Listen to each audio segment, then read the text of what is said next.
Hey, what's guys, it's Kevin Coded, and today we're going to be talking about my thoughts on magnetic cubes and whether they're good for you.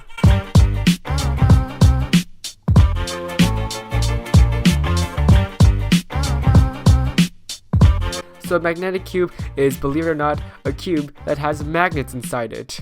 Now these magnets help the cube click in place after every single turn. This generally helps with stability and prevents the cube from overshooting. Now this is a really good idea that the cubicle has made, but frankly, the idea of magnets inside 3x3 has never really attracted me, pun intended.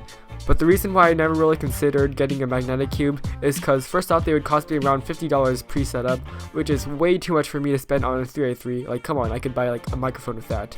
And making one myself would cost me around $8, as well as an hour or two of my time.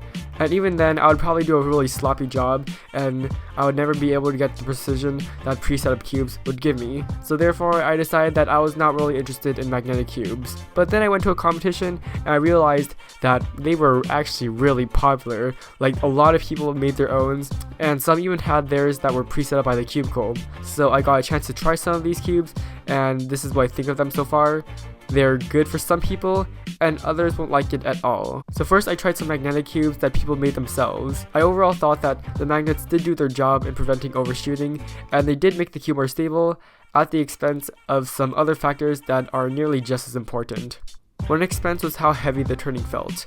Putting magnets inside a 3x3 can make a really light turning puzzle into a really heavy one. Now, some people will like it and some won't. I fell more to the side that didn't. I prefer really light turning puzzles like the U-Shell or the Vogue, so therefore I wasn't really a fan of this aspect of the cube. The next expense is the fluidity of the puzzle. Obviously, because the magnets click into place, they need some force to click out of place. This at times can make your TPS a bit slower because now there's a bit more resistance in turns, so if you rely on TPS a lot and less on look ahead, then magnets are not for you. Once again, some people will like it and some people won't. I personally don't, because if you look at these saws, I rely a lot on TPS and the magnets just seem to get in the way for the most part. And the last expense is the speed. The magnets made the cube considerably slower, and while it does make the cube more controllable, people that are looking for a faster 3x3 won't be happy with it. So once again, some people will like it and some people won't. I love fast cubes, so obviously I'm not a fan of the speed. So those are my thoughts on magnetic cubes that people made themselves.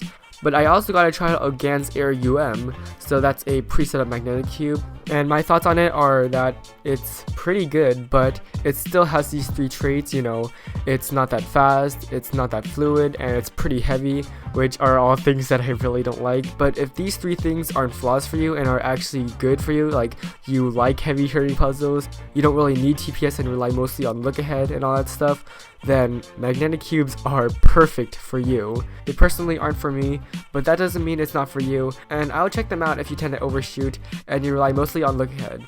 That's all for this video, and I'll see you guys in the next one.